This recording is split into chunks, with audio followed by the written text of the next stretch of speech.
For Ukrainians, freedom is more important than stability. For Russians, stability is more important than freedom. Ukraine was always more like a democracy. Russia was always a monarchy. Everyone has an opinion. I love it. I love being in Ukraine because of that. Ukrainians, when there is a tragedy, they transform it into poems, into songs. Andrey Kurkov is a Ukrainian novelist who writes in Russian and Ukrainian. He is the author of over 20 novels and 10 books for children. His work is currently translated into 45 languages. His books are full of black humor, post-Soviet reality, and elements of surrealism. Apart from fiction, Andrey Kurkov writes essays and diaries about the current situation in Ukraine and about history and culture of Ukraine. These essays and articles are regularly published in The Guardian, FT, New Statesman, Spectator, and other media. Hello, I'm Natalka Cmoc. This is Off the Record. I'm here today with a very special guest, author Andrey Kurkov, who is not just an author, but is actually now, I would say, a very important advocate also for Ukraine. But before I get into that, thank you and welcome for joining us today. Thank you for inviting me. Yeah, so Andrey, Natalka, we'll just go first name basis, yes. Of course. You are a prolific writer. I remember that when I was living in Russia for 3 years, I remember walking into the store and your Death and a Penguin. I'm not sure how it's translated in English. Was everywhere. It won awards all around the world, and in fact, it was the first Russian language book I've ever read. I read it in Russian because I was learning Russian at the time, and I did not know that you are actually living in Ukraine. And so that was a bit of a surprise to me. And then when I came on posting here, I realized just what an important figure you are. And of course, I've read all of your books, including the diaries that you write on the war. Before we get into your advocacy work, would you mind maybe describing a little bit about who you are? Because you identify yourself as a Ukrainian citizen, and you are a Ukrainian citizen, but the world for a long time thought of you as Russian. So it's a little complicated. You were born in Russia, so please, over to you. Well, it remains complicated for some Ukrainians. I'm Ukrainian, Yes. of course. I have Ukrainian identity, I have Ukrainian mentality. I am not representative of Russian collective mentality. I am representative of Ukrainian individualist mentality. But of course, I'm not ethnically Ukrainian. Although, I cannot be 100% sure because, yes. the roots are lost because of the revolution of 1917, deportations, war. And yes. Actually, my grandmother lived in Kyiv and my aunt lived in Kyiv. And my grandfather was Don Cossack. And that could mean that he actually came from Zaporizhia in 18th century. But I was born near Leningrad, and my father was military test pilot. And then we moved, when I was less than 2 years old, we moved to Kyiv to my grandmother, and my father got a job as a test pilot for Antonov plane factory. So the plane Ante, AN-22 and 24, he was testing them. And so in 1991, I was extremely happy that the Soviet Union collapsed, and I became Ukrainian citizen. I was always a Kyivite, and it took time to get used to the idea what being a Ukrainian citizen means.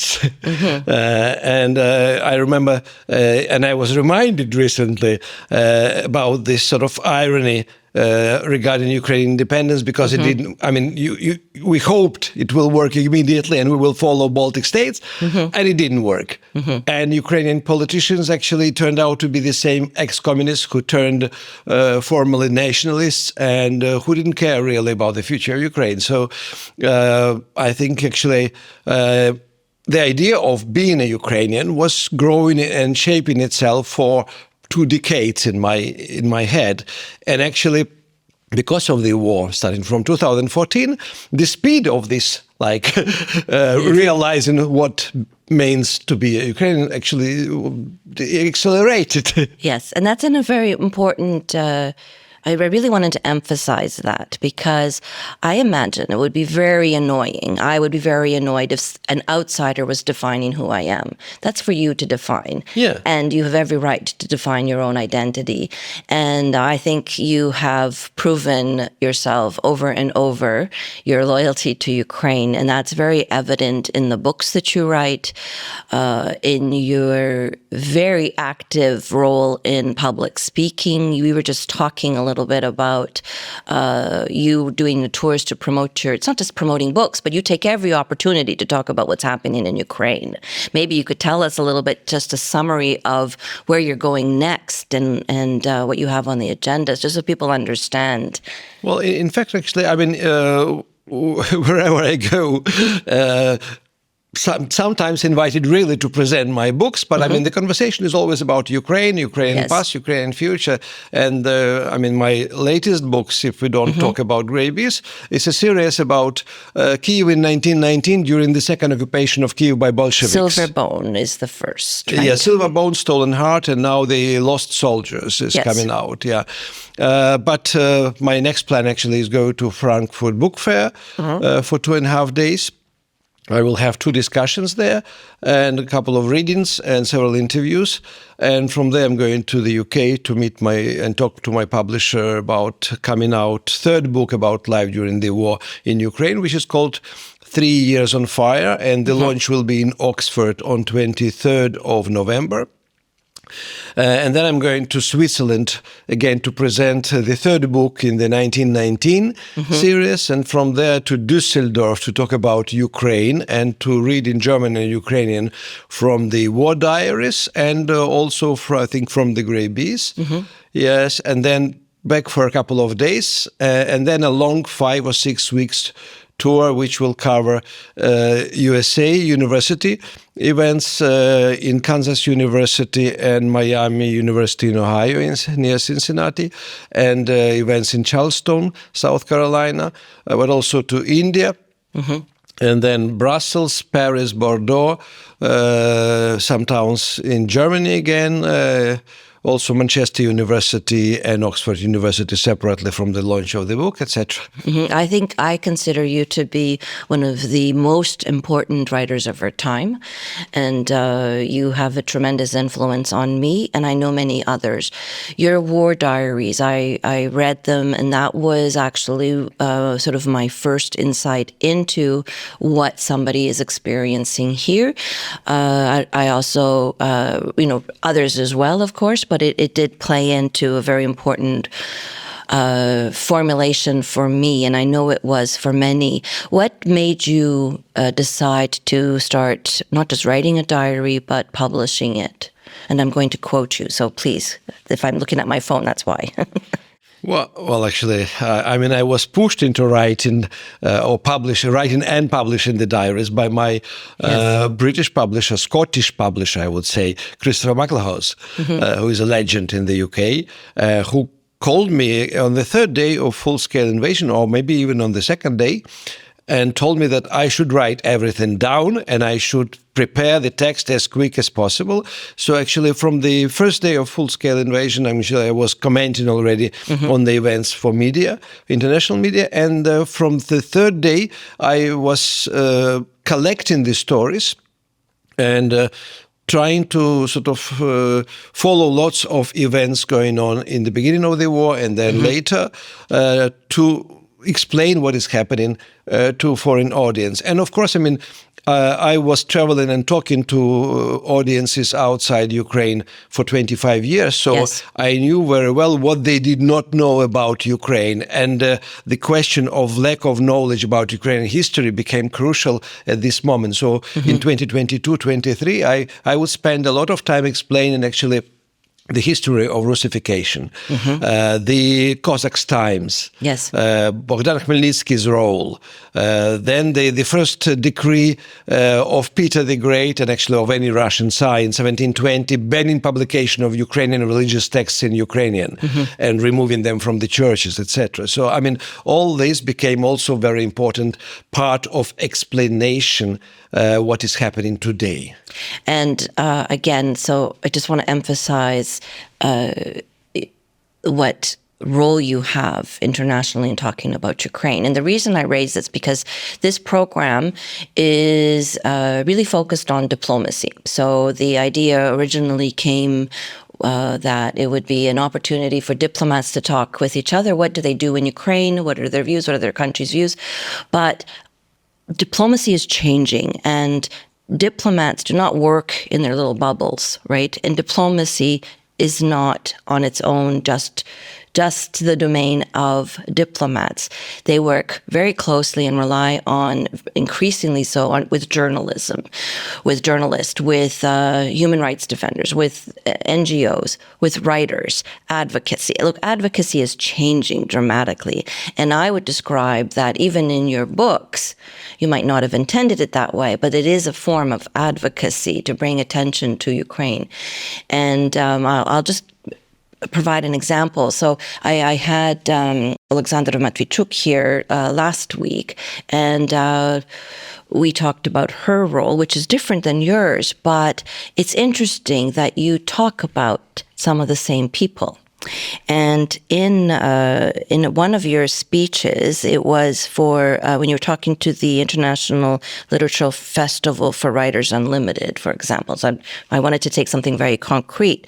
You very clearly spoke about the challenges of writers, journalists. Those have been killed, those have gone missing, and you talk about them, you describe them, and you bring attention to what is happening. You bring attention to those who have been imprisoned and killed. You talk about more than 100 writers, poet, publishers, translators have died since 2022. They died for the freedom of those who are alive today, for the freedom of Ukraine. And these include Volodymyr Vakulenko, Victoria Amelina, Alexander Kislyuk, Ilya Chernilevsky, and many, many more. Before our eyes, over the last 22 years, Russian society, with virtually no resistance, has lost all its freedoms and has become locked into a totalitarian system that threatens the entire world. You are pretty direct in how you feel about this. So how do people react to you? Are they shocked? Are they surprised? Well, sometimes surprised. In fact, actually, I want to say that today we are talking not about 120, but about 260 writers, translators, publishers, and people of literature who are dead because of Russian aggression. Mm-hmm. I get different reactions, including aggressive reactions, actually. And sometimes I would say Russophiles are coming to my events and shouting that I'm a propaganda sort of monger, so etc. I'm used to this. I mean, I'm used to being publicly attacked, and I usually reply immediately. But generally, I think a lot of people who are interested in politics, interested in what is happening here, they are aware of these facts. They understand what Russia is doing, so they don't need my words. Mm-hmm. So my words, actually, I mean, they make part of the message, important part, but it's not the whole message. I mean, the message is broader. Mm-hmm. And the message is actually that they should continue to support Ukraine.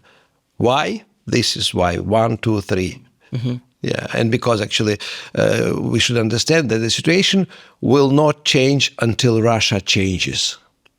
Mm-hmm. And then speaking of that, that's another very, very important quote of yours. For Ukrainians, freedom is more important than stability.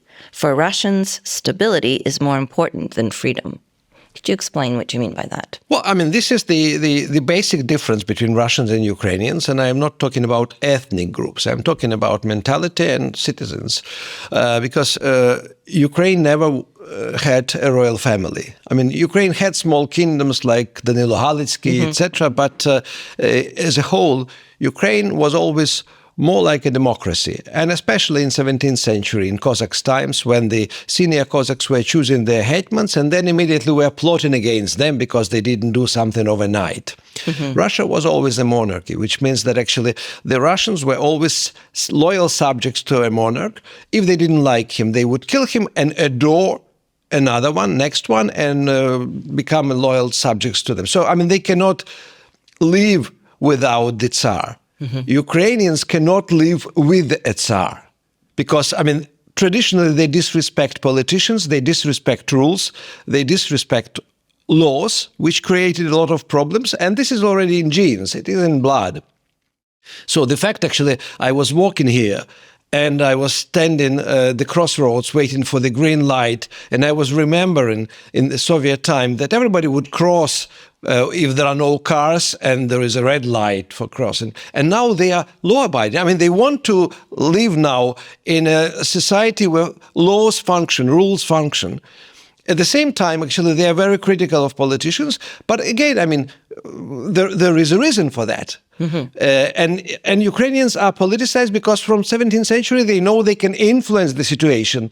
They can go out on the streets. They can organize Maidan and demand changes, which never happens and would never happen in Russia. In Russia, a riot can be organized, or not organized, but just spark up, but not really organized resistance to the system or to the regime that they don't like. Ukraine could be described as hyper-democratic, actually. Well, yeah, hyper-dynamic, hyper-democratic. Everyone has an opinion. I love it. I love being in Ukraine because of that. A lot of countries, you sort of see apathy started growing in. But Ukrainians, at dinner tables, they actually do discuss politics. And that means free. That's how they realize their freedom. Because if you ask them to shut up, they will get angry. Yes. If you ask Russians to shut up, they will shut up. Yes. I make that point also, not just me, but others as well. Nobody wants to address the corruption issue in Ukraine more than Ukrainians. Ukrainians are the ones who are pushing for the system to change, and they are making those changes. Yeah. I wanted to bring attention in particular to Nariman Jalal, because I was at an event when he was released, and I'll let you describe the situation. But you were very active in promoting his essay that he wrote. You brought a lot of attention to his cause, and I believe that you played a very important role in bringing that attention, and he was exchanged. You might not see it that way, but that's how I see it. How would you describe it? I don't think my role was so important. I was talking about him everywhere I went, to all international events. But let's maybe describe who he is, just for those who might not. He is vice president of Crimean Majlis, Crimean Tatar parliament, which was banned by Russia after annexation of Crimea as a terrorist organization. He was imprisoned on the fake charges. He was accused of attempting to blow up some kind of gas distribution village system together with brothers Ametov. Completely made up. Anybody who meets him understands how crazy that is. These two brothers are still in prison, actually, because they are not politicians, and because actually, it's a very serious issue. We should remember that more than 200 people, Crimean Tatars and some Ukrainians from Crimea, are still in the prisons. And the campaigns should go on. But Nariman Jalal was a special case because he was never, I would say, a radical politician. He was liberal. He was even considered by Russians as an acceptable liberal. But he was very stubborn.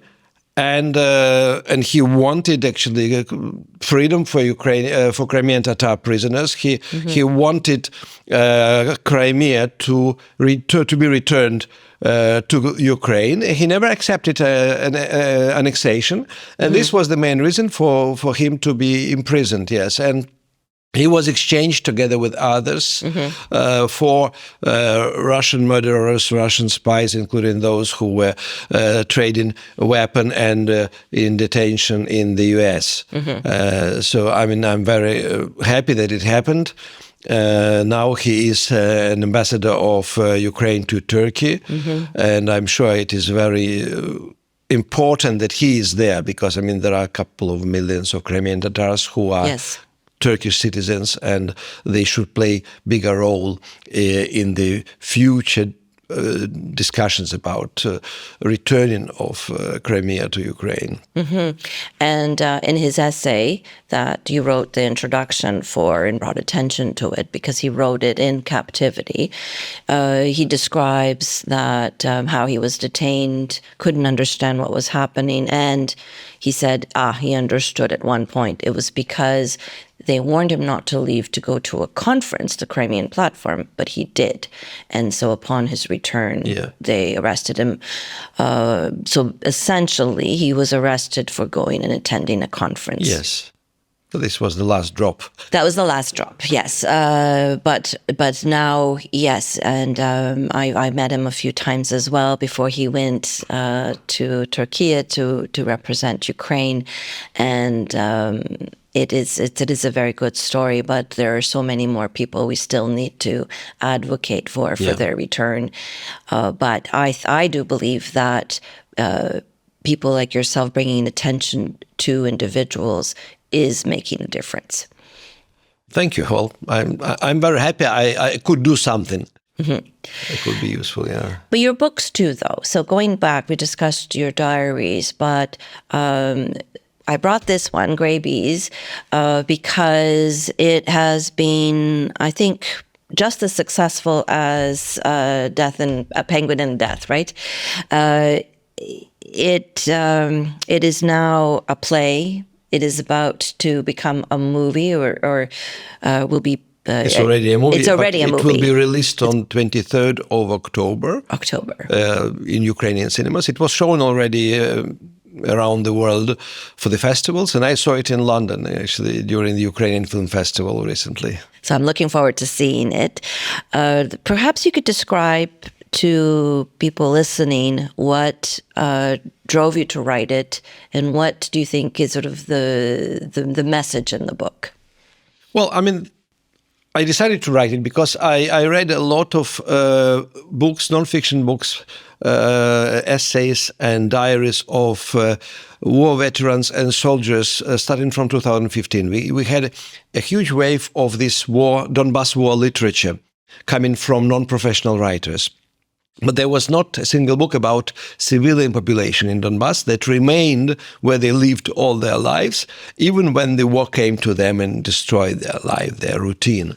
And I decided to write a book about these people. And I traveled actually in 2015 with Serhiy Zhadan and Mariana Sadovska along the front line. We went from Kharkiv, actually, by minibus to Severodonetsk, meeting with soldiers, meeting with local population, stopping at Starobelsk, Stanitsa Luganska, and some other places, Aidar. And there, actually, I realized that we have not only front line that is 430 kilometers long, but a gray zone of the same length with different widths. Sometimes a couple of kilometers, sometimes 300 meters. And there are people living in between positions of Russian separatists, so Donbass separatists and Russian so-called volunteers and Ukrainian army. And I just got curious how they survive without electricity, without pharmacies, without groceries, etc.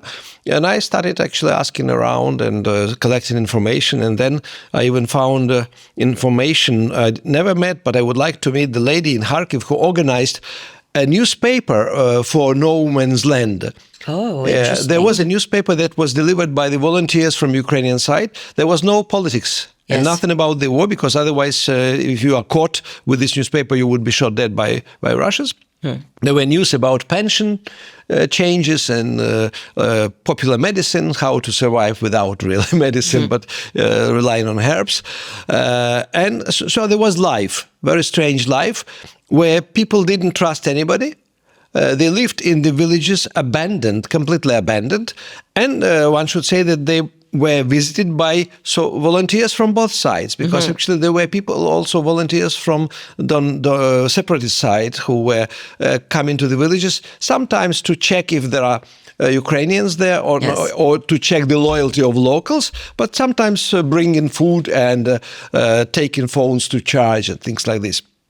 And I imagine actually a village abandoned by everybody else except two men in their 50s who were enemies from childhood, and now they had to deal with each other because they are the only two remaining inhabitants. And this is the plot. Yes. One of the main characters, Sergei, he is a beekeeper. He is divorced. His wife actually left him with his daughter to go to Vinnytsia before the war. He is with his bees. So bees are his family, 6 beehives. And he lives on one street, on Lenin Street, and the other man, Pashka, whom he hated from childhood, actually lives on Shevchenko Street, and there are only 2 streets in this village.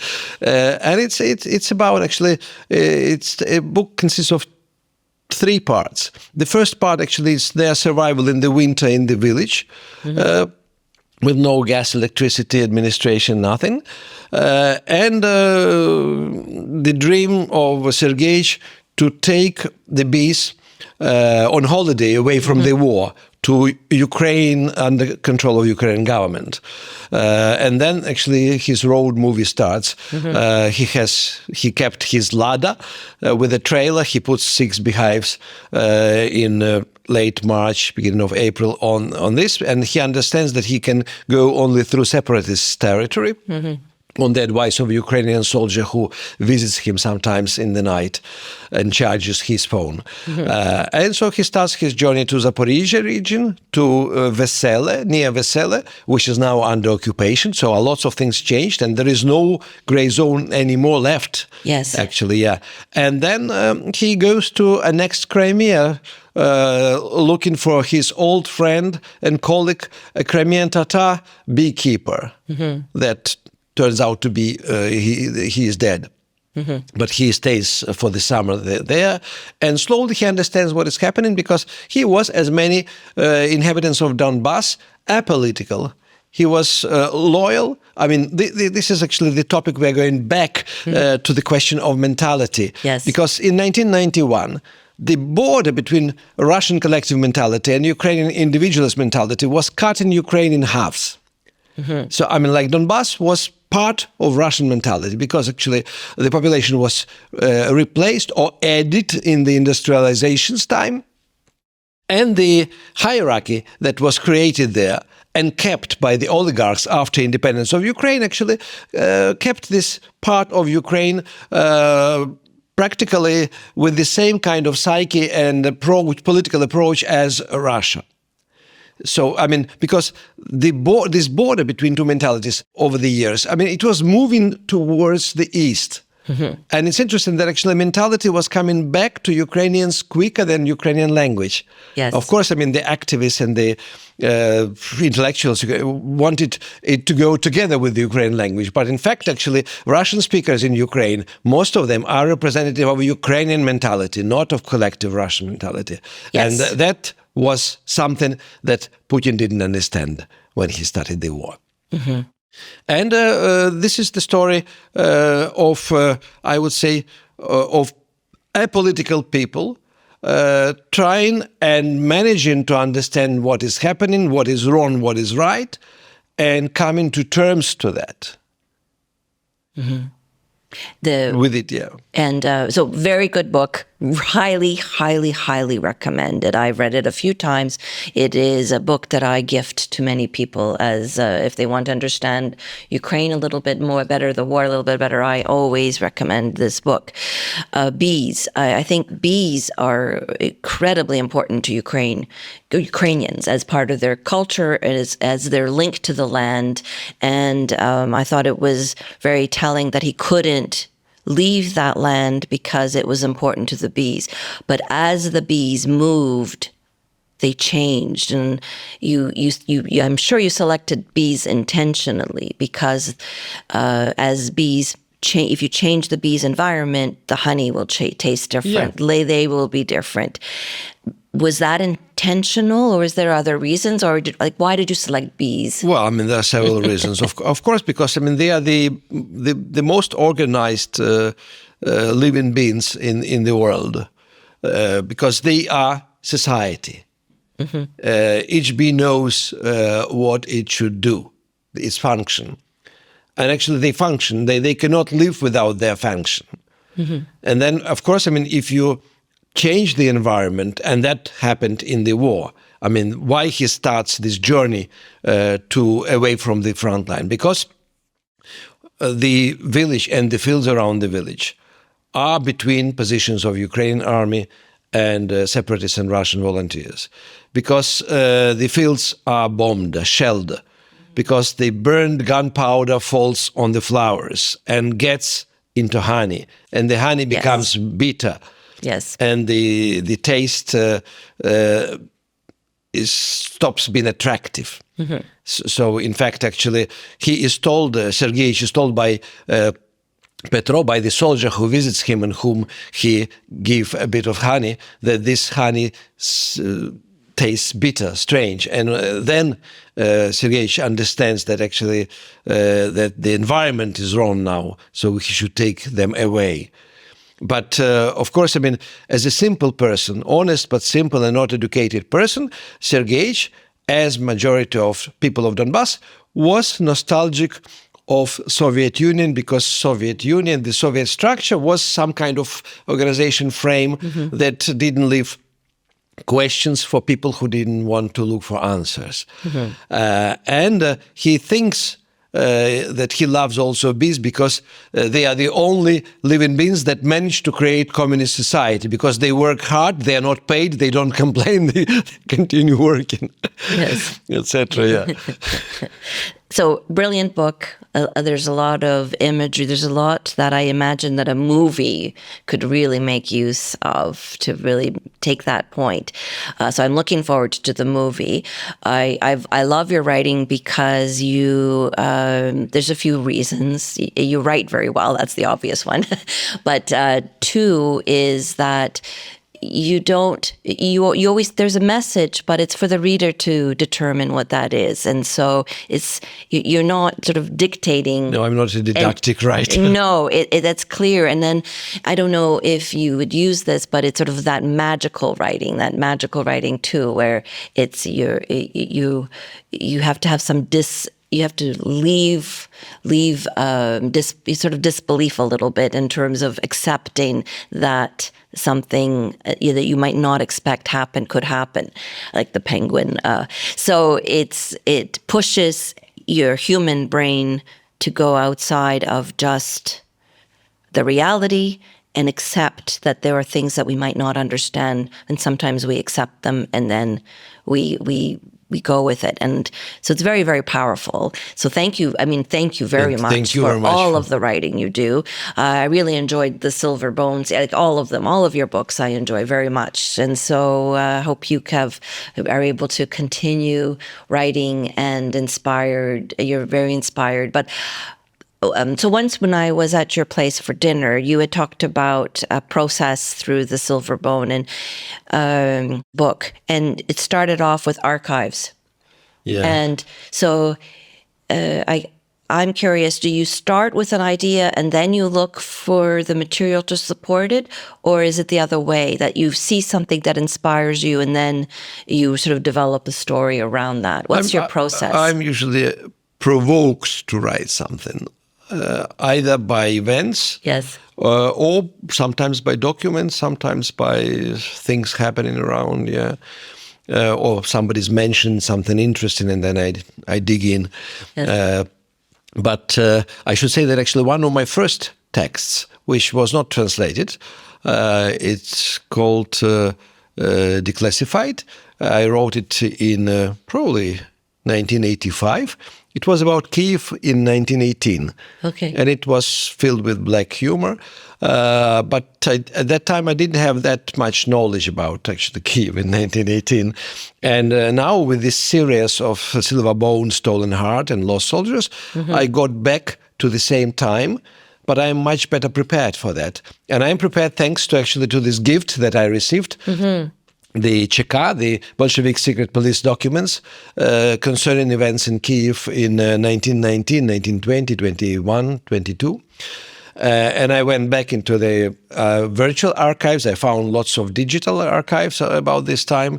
And I'm sort of completely not only fascinated. I'm there because it's impossible to write fiction about what is happening today. That's what I repeat every day. But in fact, actually, I have an idea for a short novel also about what is happening today. But if we're talking about 1919,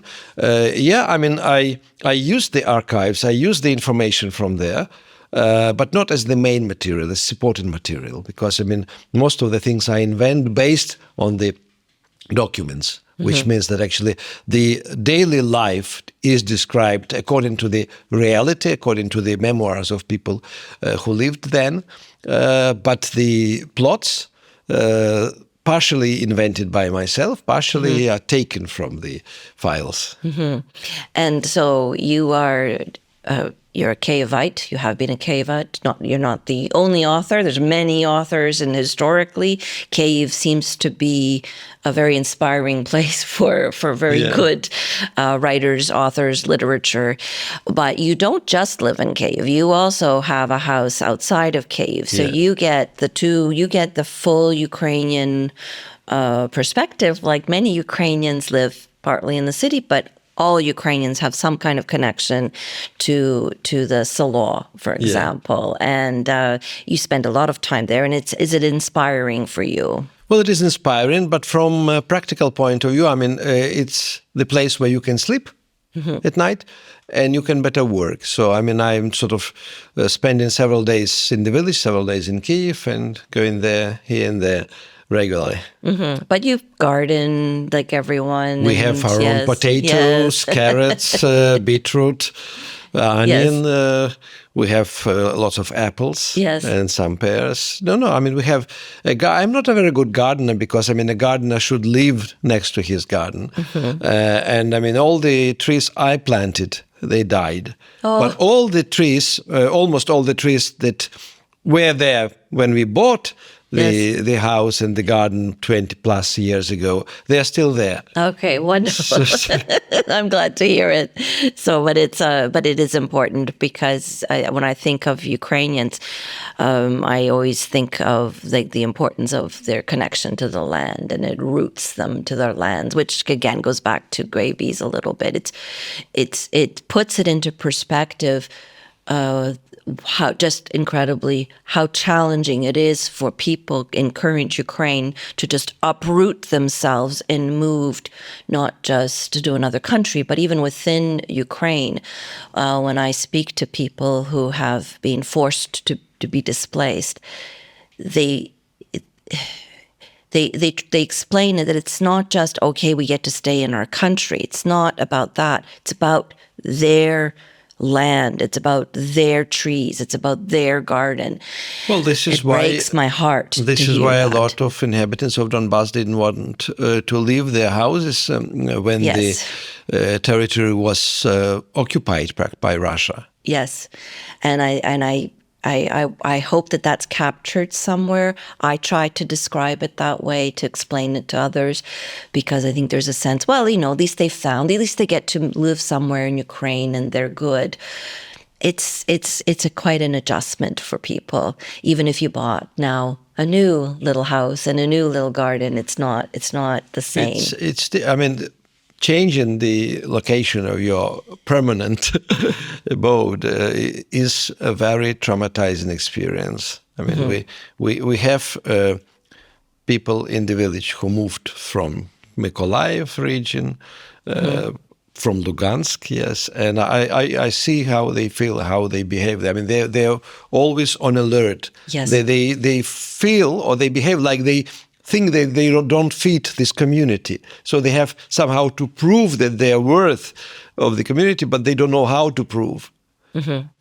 And one of the things I talk about when I report back to Ottawa or when I public speak as well, it's that people, the internally displaced persons is how they're officially called. I wish we'd come up with a better word, IDPs.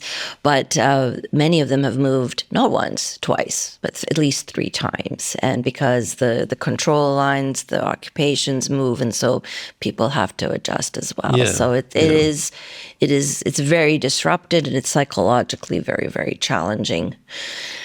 Yeah. So there's a lot that needs to be written about, a lot that needs to be understood about Ukraine.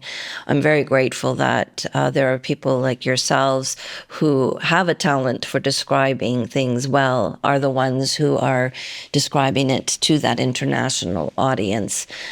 So I very much appreciate you, you as a person, you as an author, you as a public speaker.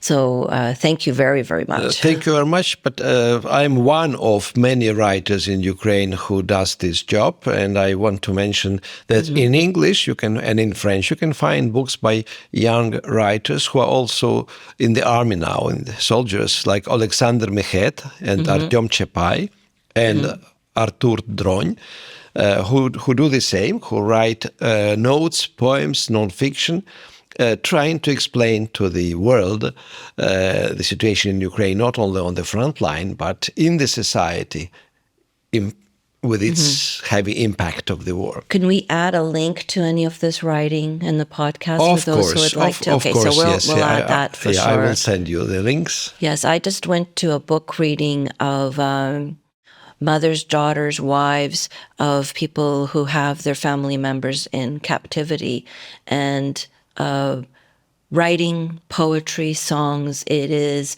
also very Ukrainian in terms of being able to express yourself, and it is part of Ukrainian culture mentality. Would you say that's true? Well, I mean, Ukrainians, where there is a tragedy, they transform it into poems, into songs.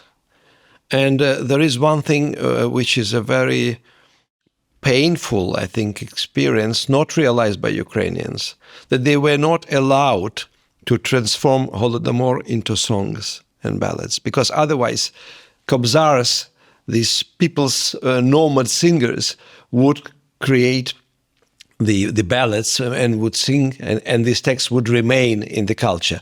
I didn't come across the songs about Holodomor or about deportations, for example. I'm glad you raised that, because Canada's working and supporting the Holodomor Museum, and it's not just the physical building, it's also collecting any kind of, as you said, songs, writings, because a lot of people moved to Canada from the Holodomor, and a lot of people were recording their songs about Holodomor. There were songs.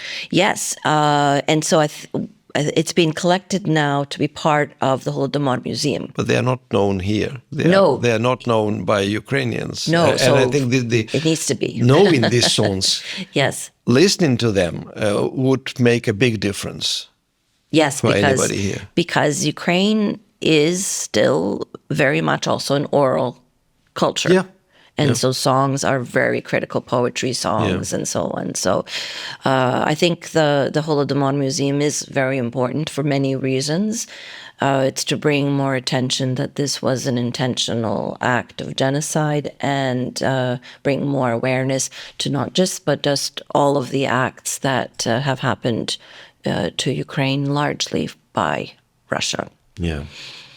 So it's been a pleasure to speak with Ukrainian author Andrey Kurkov. It was my pleasure. Thank you very much for coming in today. I wish you all the best on your tour.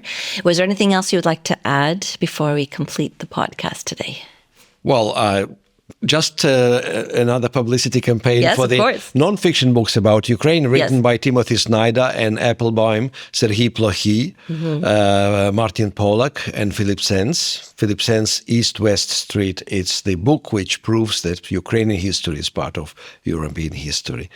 So please read also non-fiction about Ukraine and Ukrainian history, written not by only Ukrainians, but also by international historians, lawyers, and authors. Okay, we will add that as well, because these are important. These are important books being written today and help provide context on what is happening and correcting and countering Russian narratives on Ukraine. So it's important to read. All right. Thank you very much. Okay, I'm Natalka Cmoc. This is Off the Record. Thank you for joining us today.